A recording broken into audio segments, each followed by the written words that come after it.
My name is Saloni Puri, and I lead the programming team that brings you events like this, conversations, talks, and all kinds of events that you see here at the Quorum in Hyderabad, and of course the Quorum in Gurgaon, and the Quorum in Bombay, and hopefully soon a Quorum in Bangalore. So I want to welcome all of you on behalf of my team and the Quorum. Thank you for taking the time, and thank you for being patient before making. I know we made you wait, but thank you for being patient. So about a year, maybe a year and a half ago, I met our guest today at something called the Raisina Dialogues Convention in Delhi. It is run by the Observer Research Foundation. And I was introduced to him by an ex-colleague of mine, the executive editor of the India Today group, Raj Chennappa. And he introduced me to Ambassador Verma as he said, the foremost authority on Indo-Russian relations and one of the finest minds of the Indian Foreign Service. So we are actually very excited that he's here to speak with us today. Ambassador Verma has a Wikipedia page, which when I was trying to read his accomplishments, I said either I will be only introducing his accomplishments or you will get to hear him talk. So I'm going to cut short the long accomplishments and just tell you that he's had a stellar career as a diplomat. He has been posted thrice in Moscow, which makes him an expert on what we're going to be speaking about. Of course, his last big assignment was as the ambassador to the Russian Federation. He has been an ambassador to Spain, and he has been an ambassador at the Conference on Disarmament in Geneva. And those of you who are not too clued in about the civil nuclear initiative, which was India and the US talking about civil nuclear initiative, he was given the what is called the S.K. Singh Award for Excellence in the Indian Forest Service, the first recipient to get it for his contribution to his negotiations in that civil nuclear initiative with the United States. He has also served as Joint Secretary in charge of Disarmament and International Security in the Ministry of External Affairs. And this is a précis of his accomplishments. So I've tried to keep it really short so that you can get to hear him. So you are obviously therefore aware that he has a vast experience in security, in defense policies, in disarmament. He writes quite regularly, and if you ever were to Google him, you would read his articles in The Week, Indian Express, Economic Times. He lectures in global think tanks. He lectures at defense colleges across the world. And it was just serendipity when I learned that Ambassador Verma is a citizen of Hyderabad and a Hyderabad boy. So I thought to myself, how can I let this opportunity go? And in July, our Prime Minister visited Russia. And I thought this is a perfect time for me to give the ambassador a call. And I invited him to come and speak with us today. And thankfully, he accepted our invitation. So we're very grateful for that. And I would say actually it's incredibly good timing because even as we speak, the Prime Minister is in Poland after 40 years. And tonight he gets to Ukraine after 30 years. So I'm sure the conversation is going to be very, very interesting. I have a lot of questions for the ambassador, but then I would be then hogging the space. So I'm not going to do that. You know, I'm really keen to understand how we did not buy into the Western construct of the Ukraine conflict, how we managed to remain independent in our response to the Ukraine conflict. I'm very keen to understand, would India be able to play a diplomatic peacemaker in the Russian-Ukraine conflict? I'm very keen to understand how Russia juggles its relationship with China and yet manages to keep us friendly. I want to understand how we juggle our relationship with the United States as we keep our friendship with Russia. You know, there are many layers to this. But I am not the moderator for this evening. I'm just here to introduce the two people who are here. And I'm going to be turning over the stage to a much more accomplished and much more senior journalist, He is the resident editor of the Deccan Chronicle. He has a great love for geopolitics of the global south. He is the author of an autobiography of the madman, if I'm correct. And he is so much more well placed to discuss important issues like this with the ambassador. So I'm going to hand us over to our guest for this evening, Ambassador Verma, and to our moderator and guest, Sriram Kari. Please welcome them both. Thank you so much, Saloni ji and Gandhar, for the opportunity. And good evening, welcome, Ambassador Verma. For about 35 years of my life, the only ambassador I knew was a car. And I've never met a ambassador of India to any country till 4 months ago. In the last 4 weeks, I've met 6. So my diplomatic luck is on the rise. But even in a graph like that, I wouldn't have dreamt or imagined or easily guessed that I would have the pleasure of sitting next to Ambassador Verma to speak about many, many things.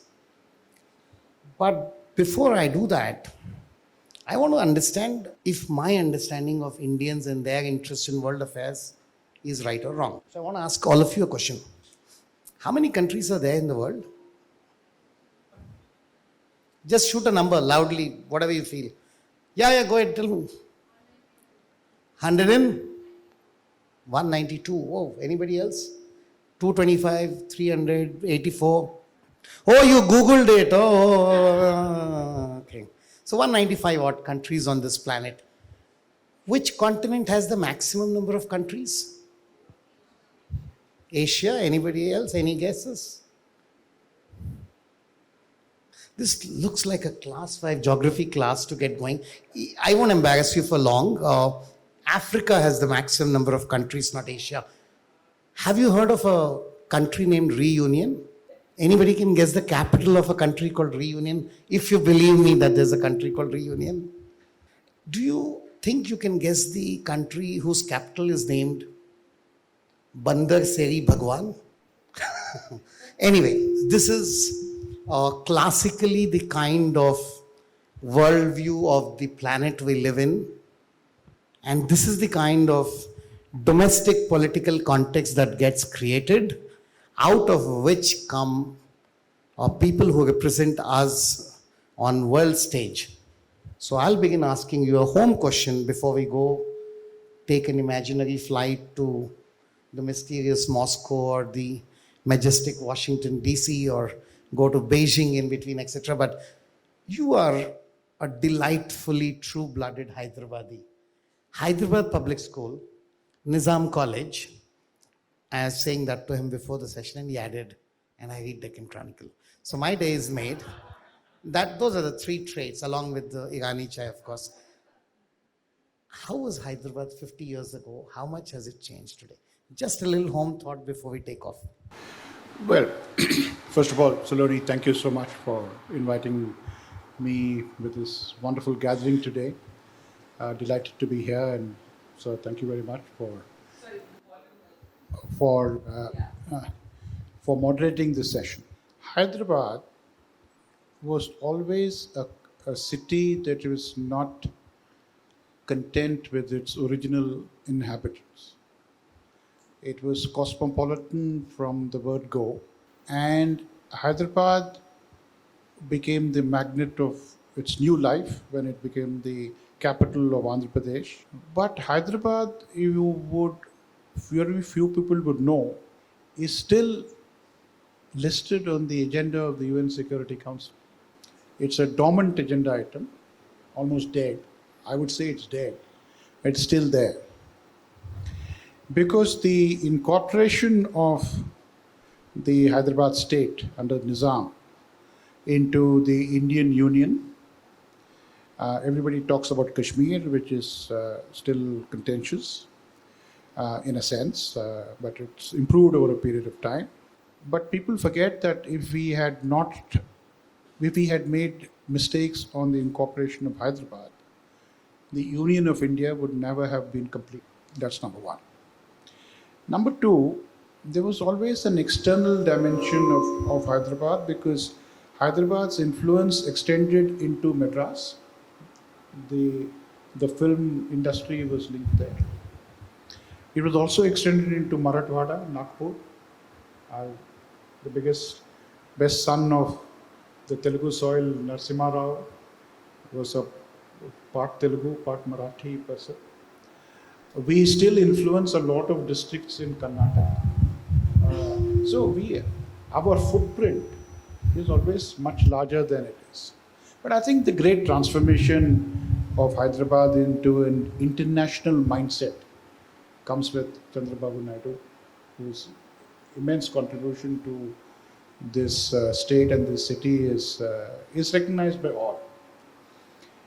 But having connected, this is one city that woke up and said we will take advantage of the 91 liberalization of the Indian economy. And it has not looked back since. Now, coming to my own personal, when I grew up, we were living in the new city, new part of the city. Because the old city was Charminar and beyond. We were staying somewhere near Hyderabad, Rajbhavan Road, Somajiguda, we are still there. Actually, today that is now an oldish part of the city. Definitely middle age. The new part of the city is here. In fact, this is the new part of the city that is so beautifully, seamlessly integrated with India's engagement with the outside world. So a city, in a sense, grows organically if it is able to reinvent itself. And I think we are fortunate that Hyderabad has been able to reinvent itself from being an administrative capital to a technology capital to a capital that is now engaged and integrated with the international economy. And I think actually we have invested in the future of the city for the next couple of decades. So, and I would say very happily, and I say this very often, Hyderabad can be counted as one of the most dynamic cities in India. There's absolutely no doubt about that. So, in a sense, you're born in a very global city. You had that sense, the orientation culturally.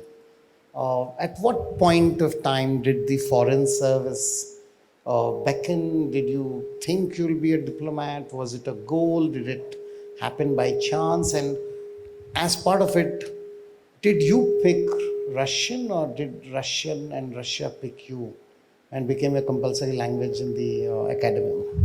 Yeah. You see, my interest in international relations is related to interest in history because international relations is actually contemporary history. And you would, of course, go back to the extraordinary teachers that you have in college. And I would say R.B.R. Chandrasekhar Rao, one of the best doyens of academics from the city, the city is produced. He inculcated the interest in. So I went to JNU, Jawaharlal Nehru University, to study international politics. And then, along with my good friend and colleague Abhay, who's sitting here, who's also a friend of mine, a colleague of mine, he is in the police service. He joined the Orissa cadre of the police service. And I got into the foreign service. There's an exam to take, but I got into the foreign service in 1988, where the world was turning. But in all analysis of global change, perception of global change was behind the actual changes itself. So I topped my batch, and since I was the top of the batch, I could pick and choose whichever language I wanted. So I went to my seniors and I said, "What do you think what is your advice?" And in those days, in the 80s, what was called the Soviet mafia in the Indian Foreign Service was the most powerful mafia because India's relations with the Soviet Union occupied 60-70% of our mind space. So I said, young boy, there's no comparison. You just take. I took Russian. I went to Moscow to learn my language. But unfortunately, under Gorbachev, the Soviet Union decided to disintegrate, and it fell from the most important relationship in our foreign policy to still high, but definitely not the most important relationship. So it is therefore I learned Russian. I don't regret it one bit because that has enabled me to engage with global events seriously in the outside world. But I would still say that there are only two serious foreign languages in the Indian Foreign Service today. One is Russian because it takes you to all the troubled spots of the world, and the troubled spots of the world are in Eurasia, and the Ukraine conflict is one such example. And the other serious language is Chinese. 30, 40, 50 years ago, the most important languages were considered French and Spanish. That has been subsumed in the marginalization of Europe. So I would say if the first two are Chinese, China is an extraordinarily influential country now. It's in our interest to know the language, to know the country, to know the people, their cultures. Russia is because not only of our relationship with Russia, but because so many troubled spots in the world are related to Russian areas of influence. The third is Arabic. The Arabic world is now in a world of ferment. The Israel-Gaza conflict is one aspect of it, but it's not all conflict. I think it's a mistake to say that in our mind, we only see conflict and war when we talk about the Middle East. But you see the fantastic transformation of some of the Gulf countries, UAE, Saudi, Turkey, some of the young generation of technocrats and economists and financial experts that have come from the Gulf. They are transforming the world. They want to play a greater part, not only in their region, but and of course we have about 8 to 9 million Indian diaspora in the Gulf, hugely important for us. And so I would say the three big international languages, I would say Chinese is actually equally important for you, for those who are in the business field, to also know Chinese. And unfortunately, we don't do enough, but I think this is how the world has changed in the last 40 years. So fascinating. We were hosted for dinner last week by the ambassador in Korea and South Korea, just to be very clear, it's not North. So we wouldn't have come back for this session.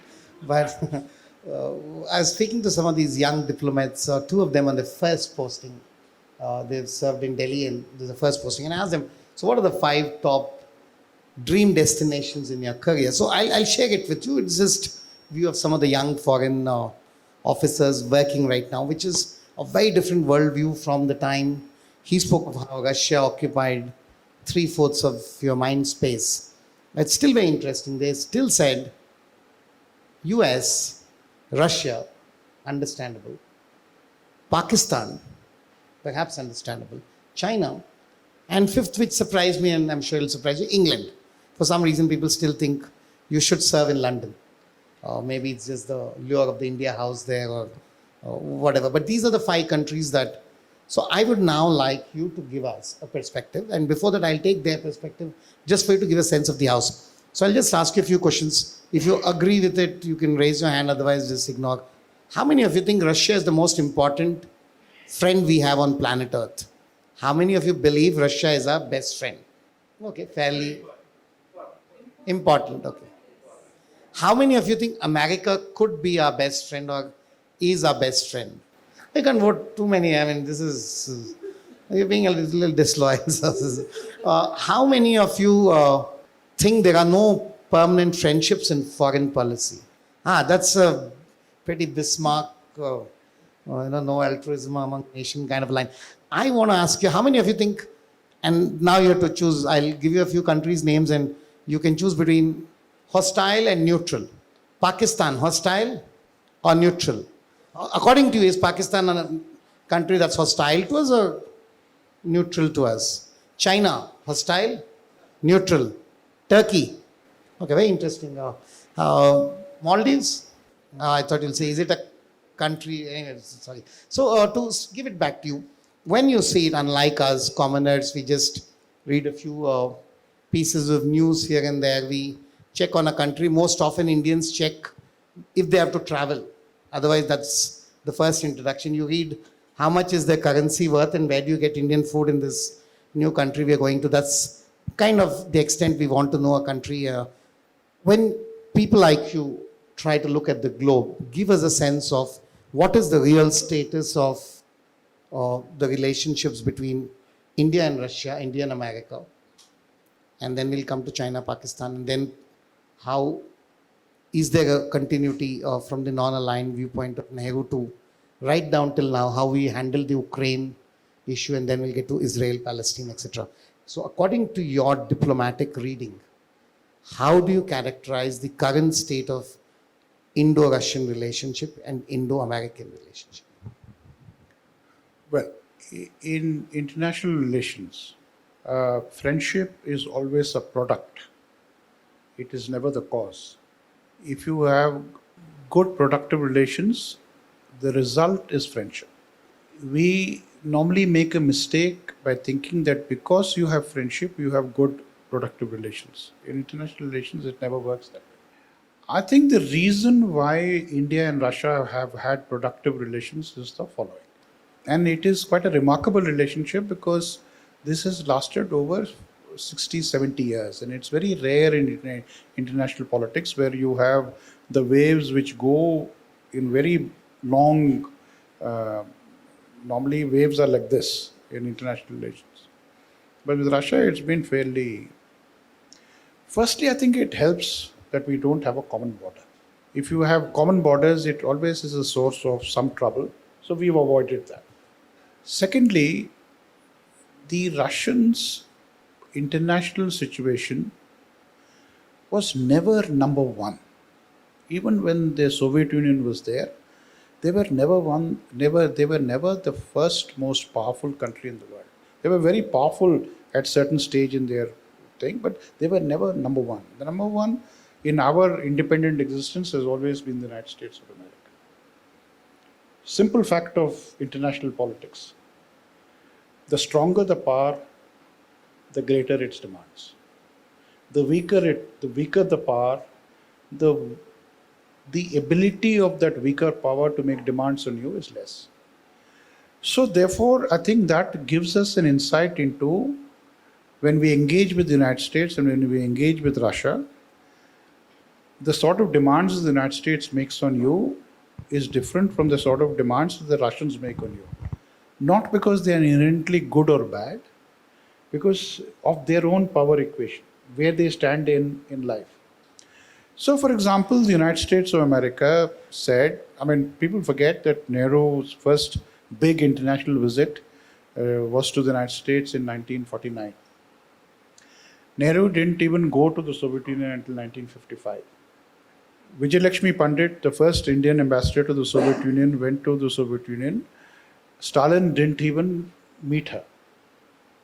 When KPS Menon, the second ambassador, the third ambassador, the second ambassador was Sarvepalli Radhakrishnan. Sarvepalli Radhakrishnan went and met Stalin once and he lectured Stalin on peace. And I guess Sarvepalli Radhakrishnan is the only person that Stalin actually sat through a lecture on peace, because Stalin never sat through anybody's lectures on peace. I had a lot of admiration for Sarvepalli Radhakrishnan, but now it's just risen immensely. I didn't think many people survived after giving Stalin a lecture on peace. So the Soviets saw in India their only friend outside their socialist bloc. So you might ask, why is it that Raj Kapoor movies were so popular in the Soviet Union? First of all, you have to ask yourself the question, why were they allowed to be screened? Firstly, because it was a totalitarian controlled cinema. Because the Soviet cinema and the Soviet related cinema in Eastern Europe or in China was too ideological. So you have from the non-threatening developing country, vaguely socialistic, avara, dreamy stuff which is of a poor boy living in a very rich world, that sort of stuff. Not revolutionary, definitely bourgeoisie, but they saw it as a window to a non-threatening, non-socialist world. What demands did they make on us? They made no demands. We said we wanted support on Kashmir. They said, okay, we'll give you support on Kashmir. We said we want to build steel plants in the public sector. They said, okay, fine, we'll give it to you. We said we want to find oil in India. All the Western companies had said there's no oil in this part of the world. They found Bombay High for us. And the list continues, and the defense things come. Look at it from the American point of view. The Americans said, yes, we're the biggest democracy in the world. We are very fortunate to have it. But we would like you to be part of our system to contain the Soviet Union. So the demand that the United States makes on India is different from the demands that the Soviets make. Not because they're good or bad, because in their scheme of things, they are able to make those demands on you. Fast forward to 2024. India 2024 is definitely not the India of 1950s, 60s, 80s, 90s, or the year 2000. India is a bright spark of hope and expectation in the international community.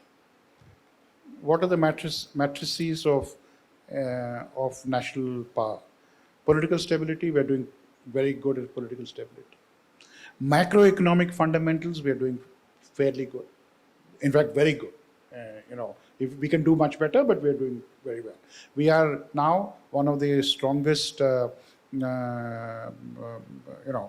largest, fastest growing large economies in the world. Social stability, we have our small little problems, but macro social stability is good. Big market, expanding market, engaging on technology. Look around here, this part of Hyderabad, deeply connected. There are today 480,000 young Indians working in the defense supply chain global infrastructure in India. Many of them are based in Hyderabad. Why are our defense exports boomed in the last 5-6 years? We are about 25,000 crores. 15,000 crores of that are software exports of defense. So India is a bright hope. Why is there so much of FII and FDI coming into India? Because they see in this larger world changes. We are what, $4 trillion economy?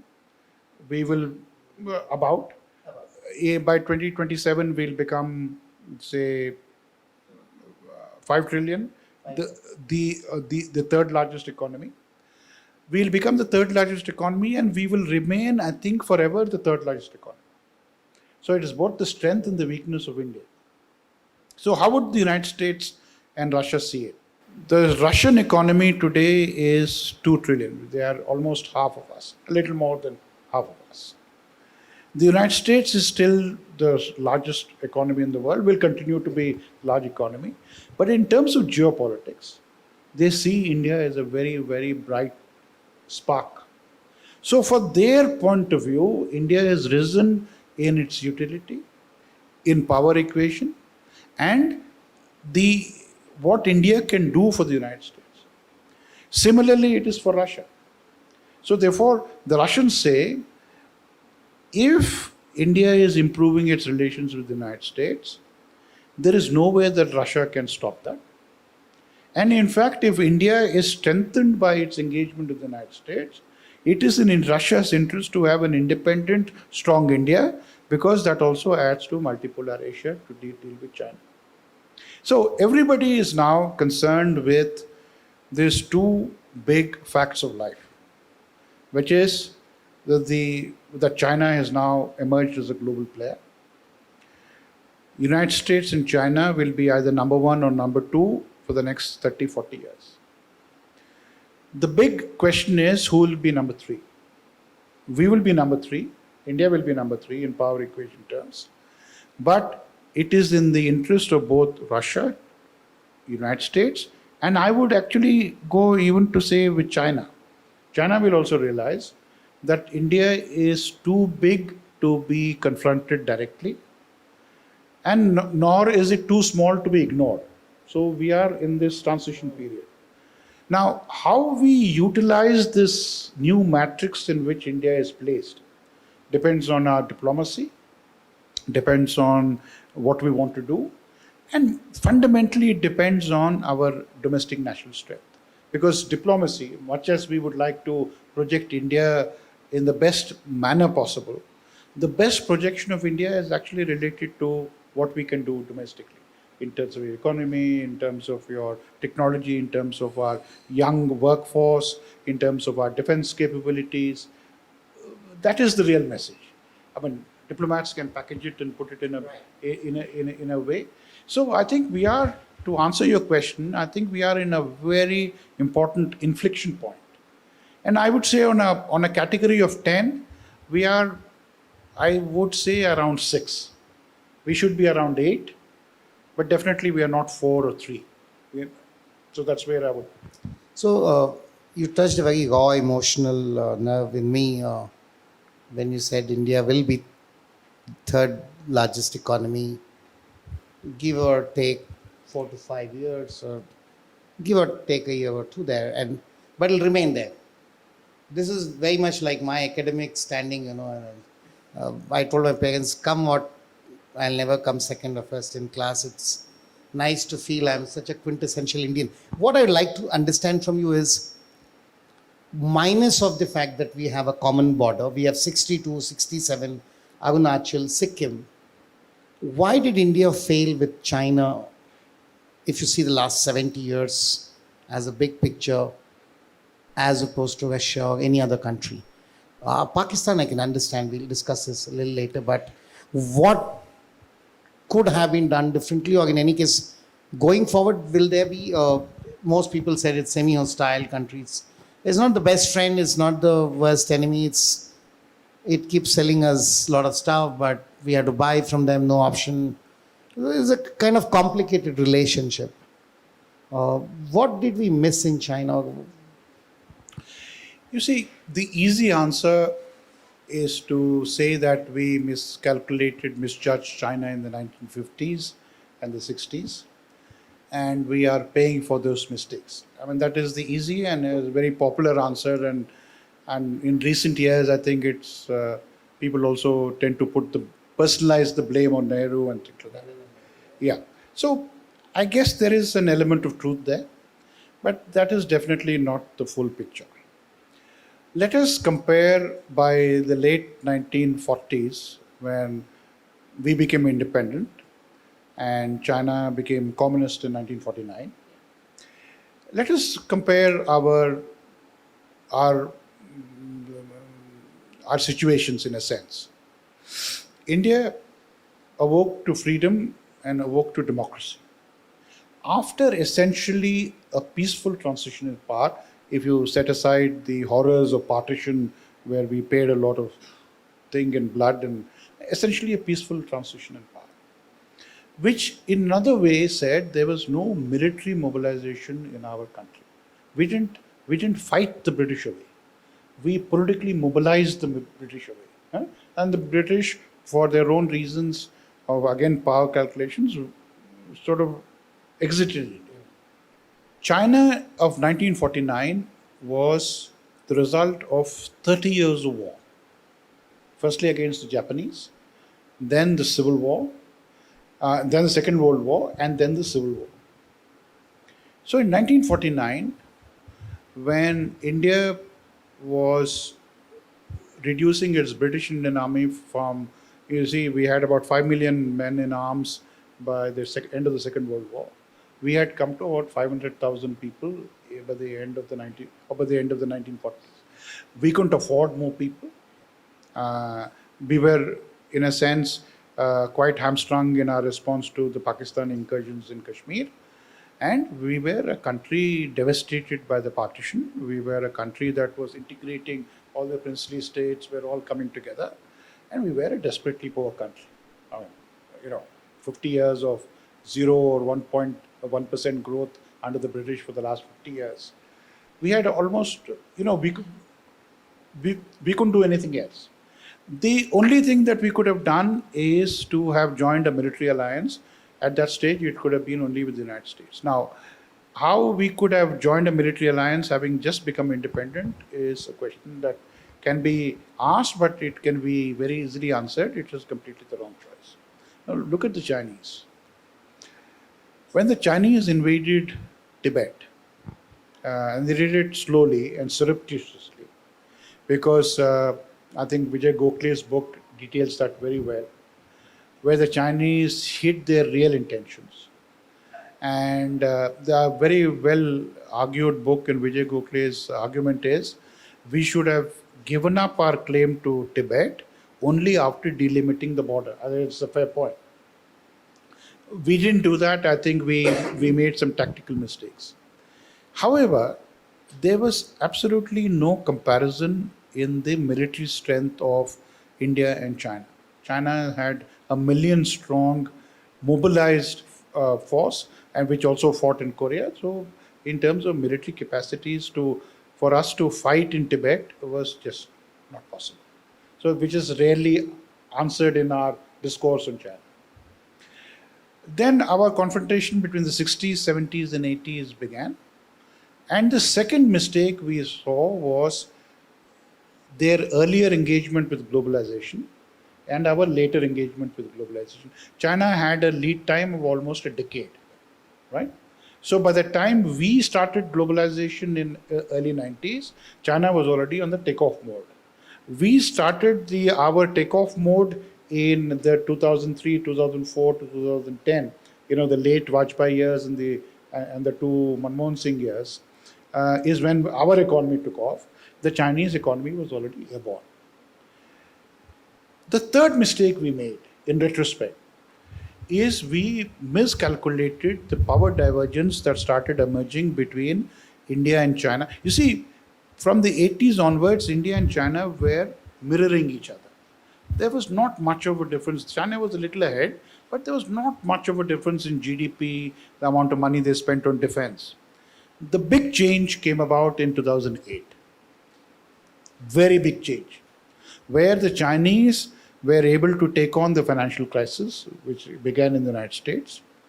They pumped in more money. They actually took off even faster. And we, in a sense, slowed down by 2012. And we have had the slower pace since 2000, by which time, by 2024, we have today a huge power differential between India and China. Now, the huge power differential can be explained in terms of democratic mobilization. But you also have to give it to the Chinese that they have systematically invested in the sinews of economic power. They went through a process of industrialization, manufacturing, getting foreign aid, foreign companies, getting foreign technology. They send, on an average, 300,000, 400,000 students to the United States. They learned how the Western economies work. They established top-grade universities, science university, technology universities in China. And today, they have actually moved into a G2 position. So again, we come back to this. Number 1 and number 2 are fixed. Number 3 is fixed. But unfortunately for us, the gap is also fixed. And there is no, presently, unless we grow at 10% rate of growth for the next decade, we will not be able to narrow that gap. That is one way.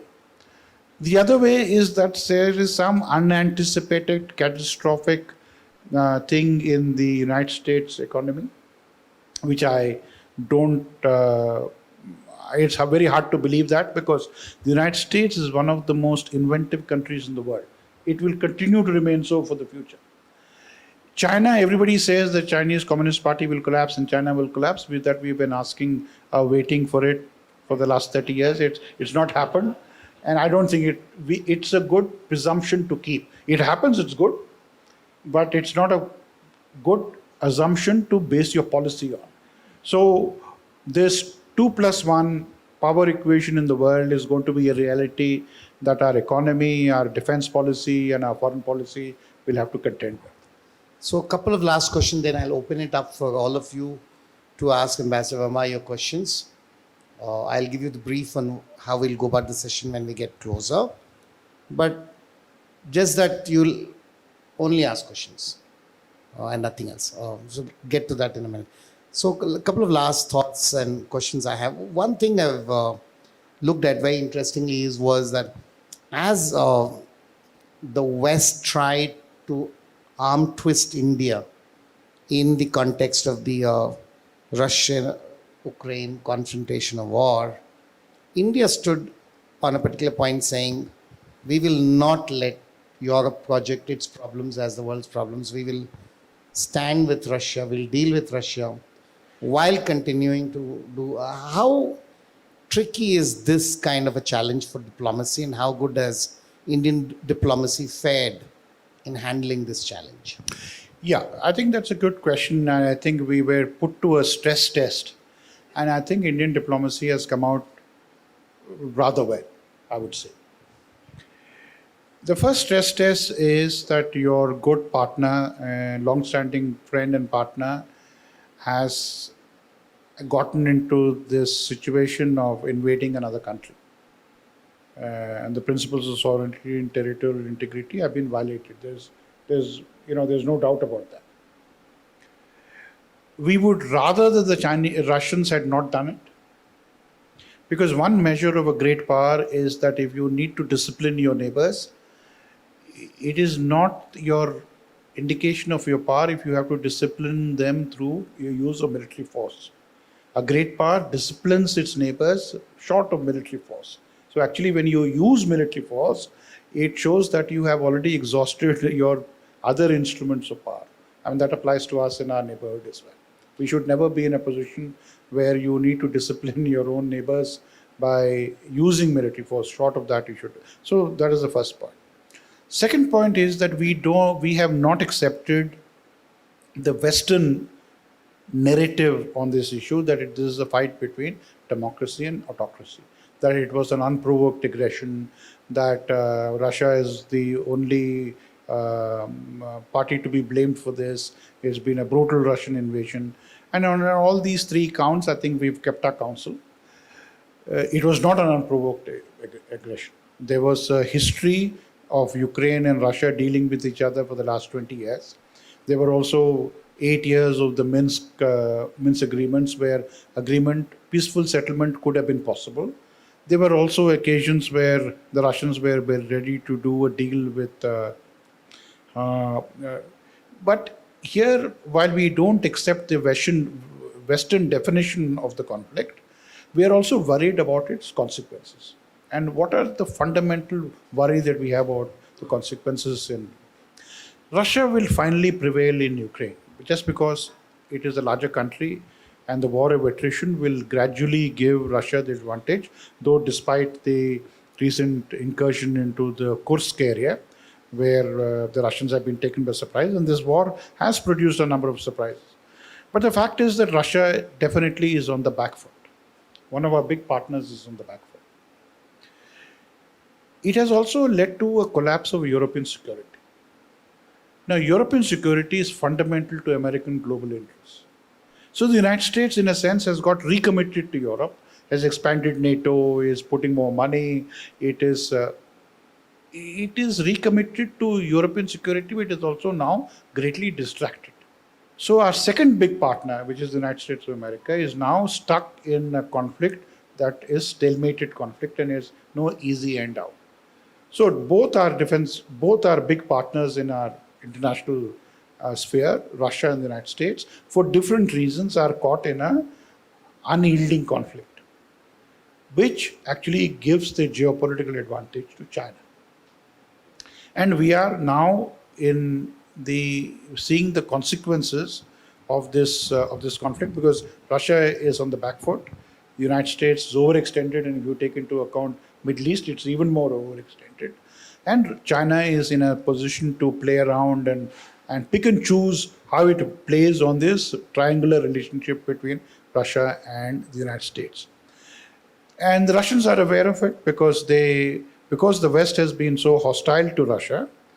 The Russians have no option but to deal with China, but it is a tactical engagement.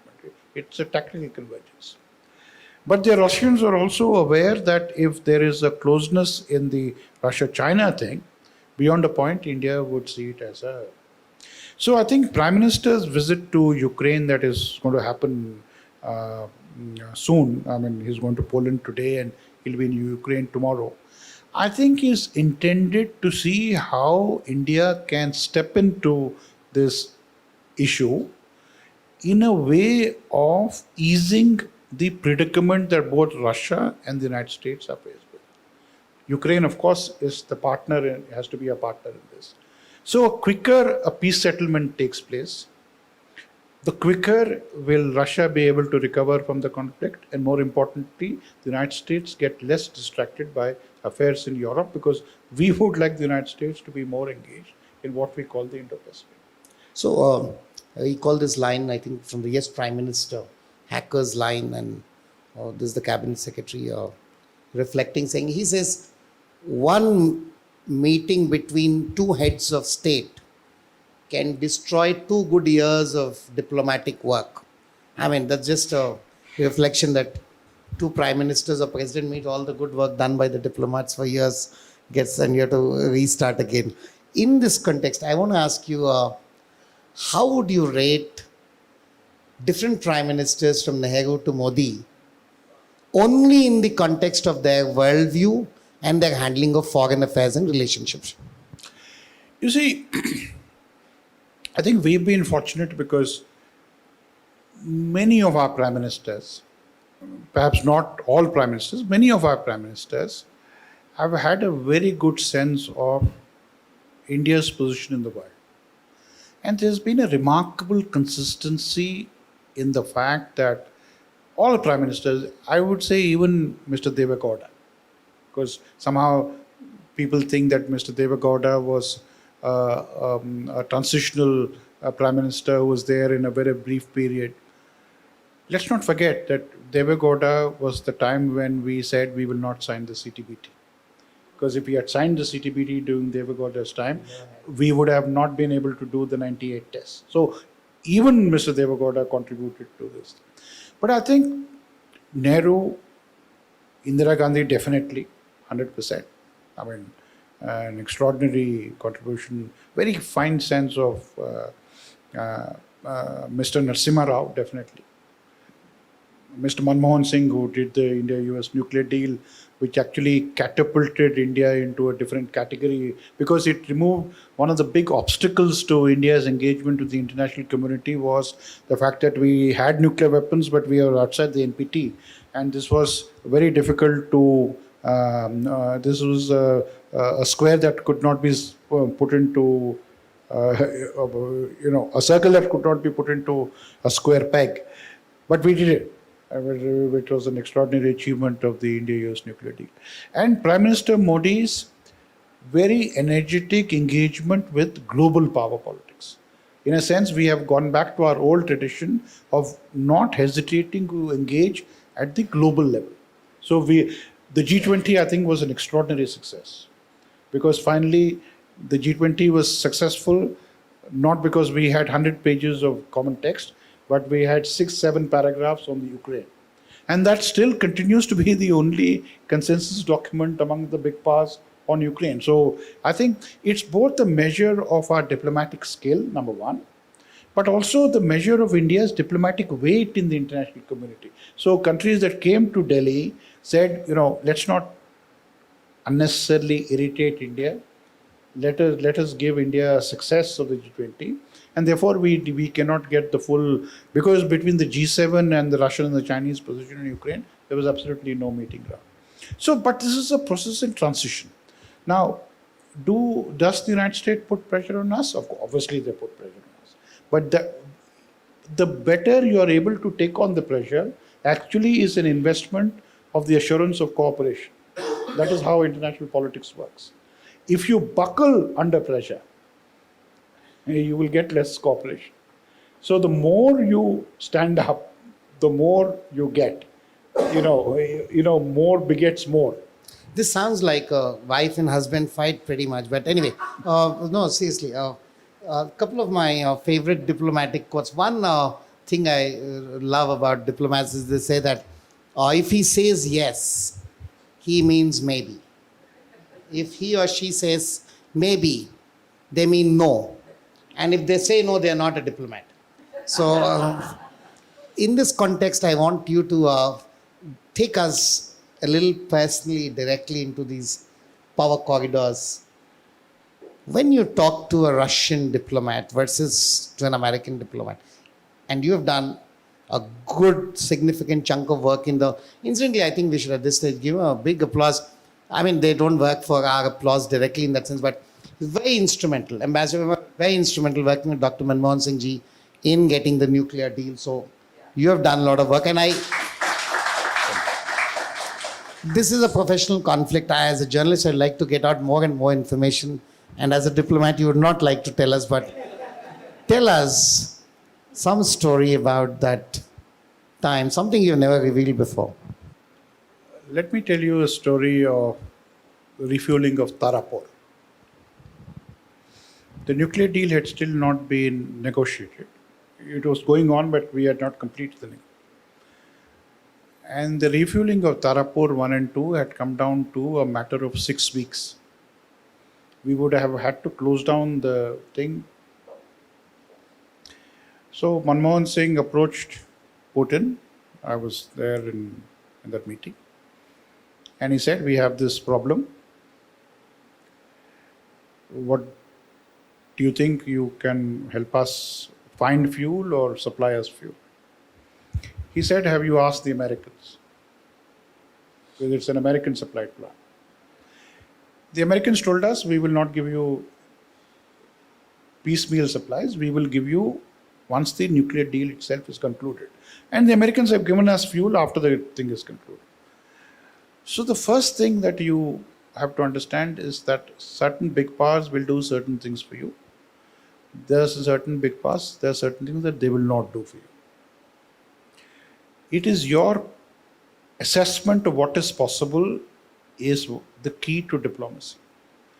If you ask the impossible, you will hit your head against the wall. If you ask less than what you actually can get, you're selling your country short. And I think it's a sin in diplomacy if you sell your country short. I mean, like in business, you don't do that. Why would you incur a loss? So this meeting took place. Putin said, he called his chap who does this nuclear fuel fabrication business. The delegation talks were going on, meeting ended, and the chap arrived, and we all walked to a corner. I was behind Manmohan Singh, who was Prime Minister, because I also speak Russian, so I was understanding what he was saying. So he asked that the chap, India wants nuclear fuel to be done. So that chap said, sir, we don't have, we can supply in 6 months' time. Because we'll have to produce, it takes 6 months to produce a fresh batch of pellets for Tarapur. Putin said, but what about our own nuclear plants? He said, but we'll have to shut down one of our plants if we have to give it. He said, no, let's do that. We have many plants. India has one plant which is done, and it was done. So there are many, many issues which let me tell you a story on the American side. So, pardon my using this language in front of ladies, but since the President of the United States used it, I am at liberty to repeat it. So this was the discussion on July 18th, 2005, between Manmohan Singh and George Bush. 2005 in Washington, Blair House. So we went to the White House, the discussions took place, and finally we signed the July 18th joint statement. Deeply fought over joint statement, but a revolutionary statement. But a lot of blood was spilt in getting to it. So Manmohan Singh, being very gentle, well-mannered person, he said, Excellency, thank you very much for doing this to us. It's, for India-US relations. George Bush, being very earthy and honest, he said, we would rather have India being inside the tent pissing out rather than being outside the tent pissing in. Because we had not signed the NPT and we had not joined the non-nuclear non-proliferation regime. But he said it in good humor. I mean, it is, so that I think summarizes how India-US relations, but I think the India-US relationship, today we take it for granted. I think the young generation, we have such good contacts with the US. So many of our family members are there. Our business contacts are so deep. It was not so 20 years ago or 25 years ago. We had a lot of difficulties with the US. I think the India-US nuclear deal, what it did was to remove this albatross, this millstone on our necks. It removed the negative energy in the relationship. And in a sense, it released the potential in our relationship, and, the relationship has blossomed. But the United States is still a $27 trillion economy. We are still $4 trillion. So there will be areas where we'll rub each other and, we'll get a little hurt. But I think the task of diplomacy is to minimize that and to maximize cooperation opportunities. So before I open to question, one absolute last, and are we pragmatically assessing ourselves correctly when we talk about leadership of Global South acting as a force which could actually bring together several nations, and India could be leading that voice to put pressure morally, politically, economically on all the powers, including including America and China? You see, we are, in a sense, returning to the Global South argument after a while. We, I think, ignored the Global South until about 3-4 years ago for two reasons. One is that China's influence in the Global South is now all pervasive. They have more money, they spend more money on BRI, their trade relationships maximum with 140 countries. So if you have to compete in foreign policy terms, you have to compete in the Global South space. But the Global South itself is now far more well organized, more developed. The Global South today is not like what the non-aligned movement was in the 1980s and 90s. India could stand up and say, this is what our position would be, and 100 countries would line up behind it. No longer so.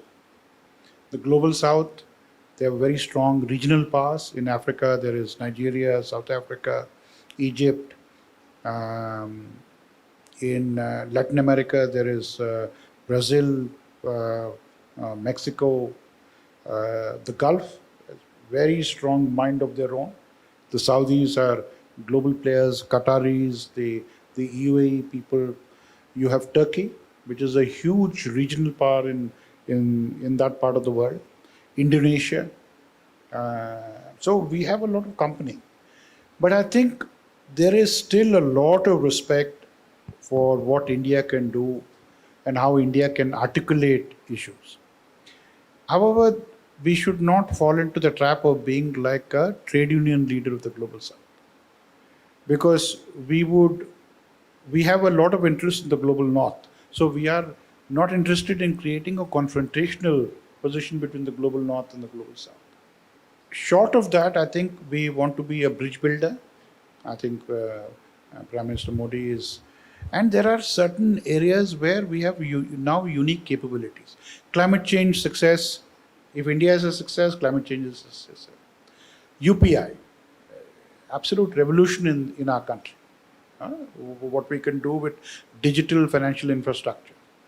You replicate it and scale it up with adaptability to what we can do in the developing world. Huge. Pharmaceuticals, vaccines, generic drugs. Slowly we are getting into artificial intelligence, applications of artificial intelligence. So there is a huge demand. But here again, by playing into the Global South, we also need to position yourself how you would have to play the big powers. But the big powers' influence on India, the conflictual relationship with India is something that we cannot fully insulate ourselves from. So, show of hands, I just direct Gandharv to help and tell us your name, sir, and ask your question.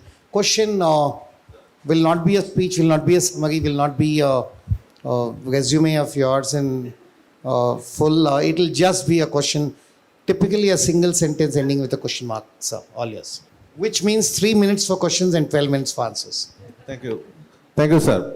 The question, Ambassador Verma, I think one of the points that you wanted to ask is about our relationship with Israel per se, and and balancing act with while we want to improve our relationship with Israel, that has its own implications on the Middle East. So, could you give more insight on why the relationship with Israel is important, and while we balance the relationship with other Middle Eastern countries, could you give some insights there? Yeah, I think we've tried to maintain a balance. And balance is necessary. See your name, sir? Let's start with the Palestinian issue. I mean, there's no doubt it's a tragedy. It's a humanitarian tragedy. That said, I think we have not taken an agitational and confrontational position, because the best pathway to peace is through dialogue and keeping in touch with both the parties. Secondly, our influence on the conflict itself, it's limited. We cannot be more active than the Arab neighbors of the Palestinians, I mean, the countries of the region. And thirdly, our own relationship with Israel has reached a stage where we have a lot of equities there. So in a sense, we've tried to keep the balance amongst all three. And we really are looking at a stage where we go past this conflictual stage into a stage of peace, humanitarian settlement, and finally a two-stage solution. It may not be the best approach that you have taken, but the situation itself is absolutely so volatile. And the biggest players in this, which is the United States itself, is finding it difficult to find a balance in the in the relationship. So we have an issue. We also have to look after our own interests. We have 8 million Indian Indian nationals there who very strong relationships. So it's a struggle. I think it's a daily struggle, but I think we are trying to maintain a moderate, balanced position despite the great turbulence that there is there in the region. Hello, good evening, sir. I'm Rajiv. So one thing that I want to understand is these days everything is on social media. Even for whatever is happening across the world, people react to that on social media. Is there any effect of social media on diplomacy as well? Like, is there some kind of influence, or do you consider what's happening or something like that? Oh, Brilliant question, and it's a big nuisance, but yeah. No. Social media has completely revolutionized diplomacy. Social media has revolutionized diplomacy because, firstly, the traditional diplomatic methodology, which is issuing a press statement, having leaders come up before a mic and give a press statement to the TV or radio, that's a thing of the past. Number two, the instantaneous transmission of news. Not only transmission of news, generation of news. In the old days, your information space was manageable because the information sources were limited. Today, because of the democratization of information content generation, you have no control over what you can't be like DPRK where you cut it off. It's not possible. The third is, because there is so much of democratic churning of information, there is greater and greater pressure for the leaders to react. So normally in diplomacy, the Prime Minister used to make only the big statements. The Foreign Minister made the next level of statements, and the Foreign Office spokesman made the everyday statement. Today, nobody has time for that. If there is an important event, they want to hear it from the leader, and the leader will tweet, or and the response will come from another tweet. Now, of course, this became completely crazy during Trump's time, where he was making policy statements on Twitter, right? Fortunately, we have moved back from that. But the tendency, the pressures are very real. And so therefore, the biggest thing that we had, the concern that we had as ambassadors was that, please, we had one officer constantly monitoring the social media space, because don't want to go wrong on that. Because you go wrong on that, then everything else is a firefighting exercise after that. Including, I will tell you, I mean, since I'm retired from the foreign service, I can tell you how it looks it from the inside. You know, many of our Indian nationals today are very prone to tweeting if they are in some difficulty in a foreign country, which I think is actually a good thing that has happened. Because the response times, you see, when I joined the service 20 years ago, 30 years ago, and if there was an Indian national who had his pickpocket done, he lost his passport, what was the normal procedure in those days? The normal procedure in those days was that you would come to the embassy, you would apply for a passport. The passport would take about a week to materialize. If you are lucky, within a week would get. There was no question of the embassy being open on Saturdays and Sundays. There's absolutely no question. Today, you tweet, you've lost your passport. The chances are in 90% of Indian embassies abroad, you will find a person who will answer your phone. He will tell you, please come tomorrow morning or come this evening. I will give you I will help you out. So in a sense, we have now become, you know, honestly, I can tell you as ambassador, I used to wake up in the morning and before starting my day, which is 5, 6 in the morning, I used to check my Twitter account to see if there are any Indian nationals got stuck in the Moscow airport or someone who's, because you see, before you can see it, the world is also seeing it, no? People in Delhi are seeing it. So it's not a problem between you and me. It's a problem that 10 people are watching how it's done. The person who revolutionized this, I must say, God bless her soul, was Sushma Swaraj. She completely revolutionized the relationship between Indian missions abroad and Indian nationals in difficulty. Hats off to her. I think there has been a revolutionary change. And you ask today, I mean, young people today might take it for granted. You know, this is how Indian embassies help. And I can tell you, there's been a fantastic improvement in responsiveness. It was not so 20 years ago or even 10 years ago. It was not so. But what has also helped is technology. Technology has greatly helped, in connecting people, in creating communities, in facilitating services that the government can provide. Good evening, sir. I'm Akash. I'm a student at Kautilya School of Public Policy. So my question to you falls in the realm of strategic affairs. Post the invasion, some strategic scholars are of the opinion that after the invasion, Moscow would be pushed closer to Beijing's sphere of influence. So how would this development affect what they assess is that China would have a greater say in how Russia engages with India in terms of defense cooperation and energy cooperation, and it can have an adverse effect on India. So what is your assessment of this? Yeah, it is a concern. There is no doubt about it, because Russia's engagement with China has increased in the last 2-3 years. It is a concern, but I think we should be careful in not exaggerating it. Let us see the content of the Russia-China relationship. Because Russia is not able to sell its energy resources to the West in Europe. It is selling now more part of it to China. So China is a monopoly customer, so to speak. So Russia is dependent on the Chinese market. So Russia is selling a lot of stuff to China. What is the bilateral trade between Russia and China? It's about $220 billion, of which the trade surplus is in favor of Russia. About $30-40 billion is in favor of Russia. What is our trade with China? About $140 billion, of which $100 billion is trade surplus for China. So the Chinese are paying the Russians, we are paying the Chinese. So where is the dependency coming up?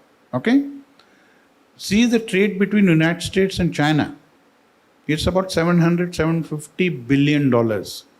You see the trade relationship between China and Europe and the United States. The total trade between China, US and the United States is about $1.2, $1.3 trillion, Where is $200 billion between Russia and China and $1.2 trillion? So we have to see it in perspective. Now, the question that is you are asking, let me put it in a more sharper way. If there is a conflict between India and China, is it possible that Russia will take China's side and not India's side? That is, I think, the sense of your question. It is very unlikely. Unless Russia becomes very, very weak and becomes a junior partner, a vassal of China. Presently, it is not the case. Presently, it is definitely not the case. And secondly, what interest would Russia have in supporting China when it is guaranteed that India would turn even more closer to the United States? Why would Russia want to lose India to the United States? And why would it want to give control of China over India? I mean, in international politics, it doesn't work that way. But having said that, I would say that we should monitor this issue. But presently, to say that, Russia has already become an ally of China, I think is an exaggeration.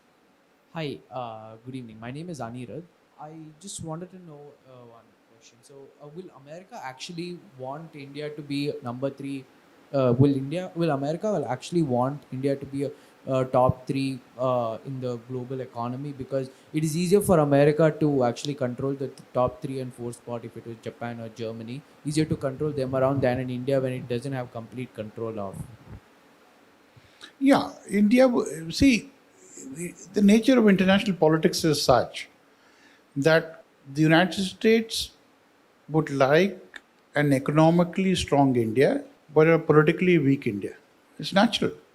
They would like India to be like Japan, right? No nuclear weapons, foreign policy is completely dictated by the United States. They are an ally, they are an alliance relationship. Or like Germany, very good economically, but not really an independent country.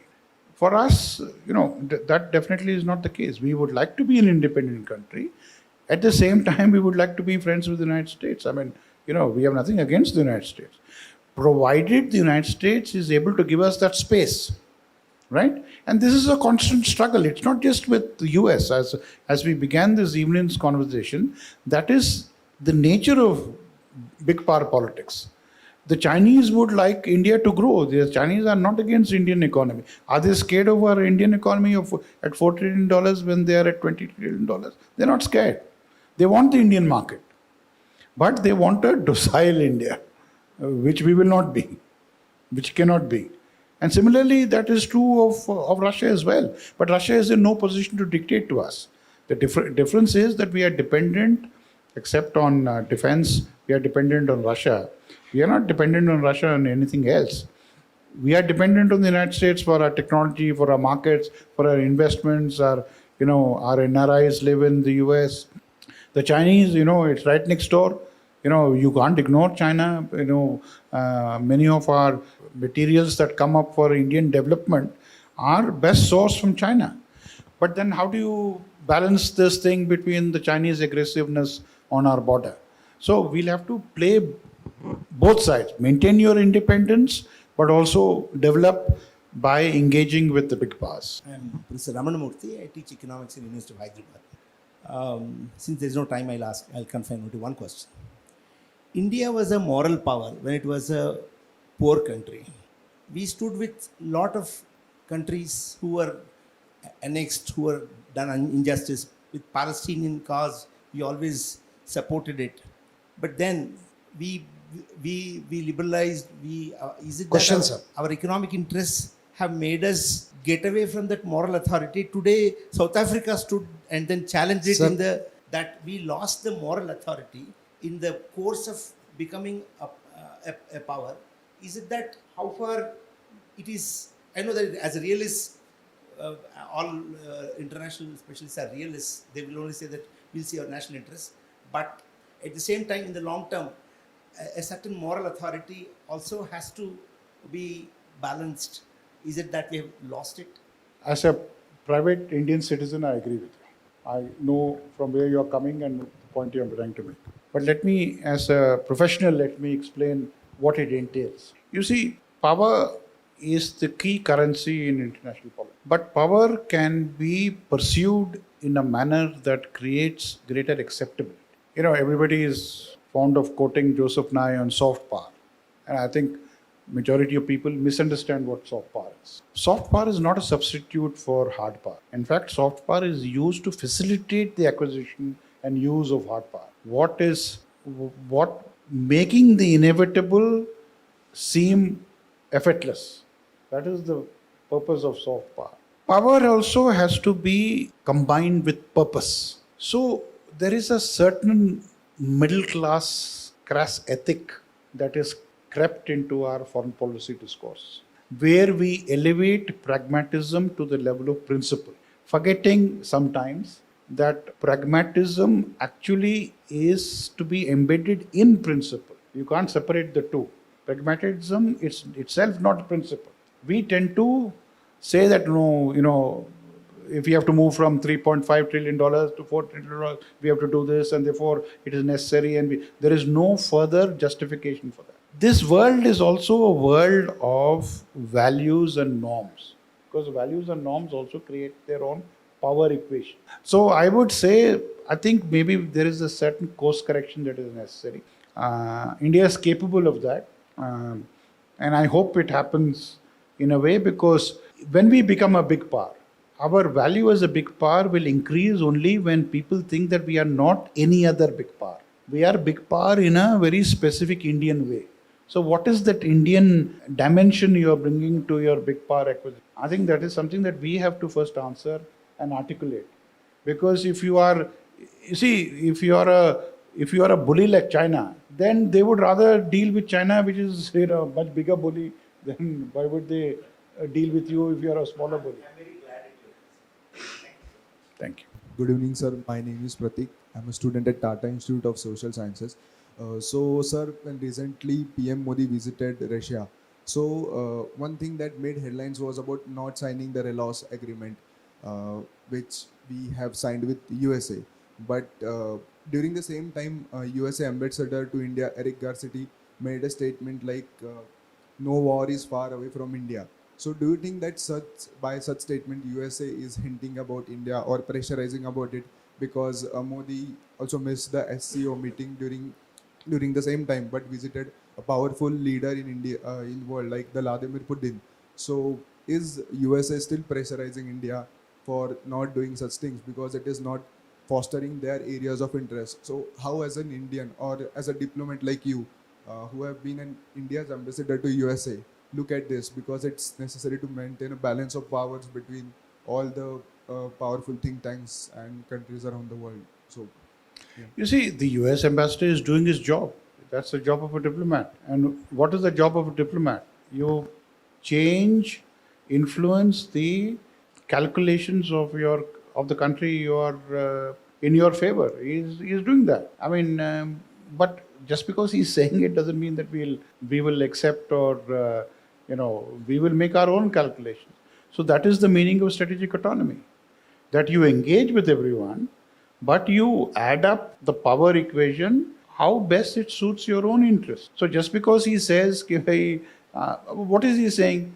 I mean, you can't take on China without us. So, I mean, if you start thinking that we can't take on China without the United States, which I think I can tell you is then he's already finished his job. He's already successful. So the problem is not with what they say. The real issue is how you put it together in your own mind. What is your framework? What is your policy? How do you implement that? And as I was explaining to a previous question, you will get respect provided you stand on your own feet. Because you don't stand on your own feet, if you're weak, why would a big power want to support a weak power? They will support you if you are a strong power. Isn't it? Everyday life also, it's like that only, no? If you are weak, they'll give you much less. If you are strong, you will get much more. More gets more. That is how international politics is. Thank you. And on that very note, one of the greatest wisdoms of all diplomacy, all relationship between nations is just this.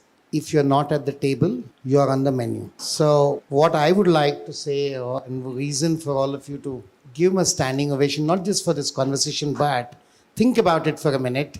India now sits on more tables of power globally now when he's finished his career than when he started.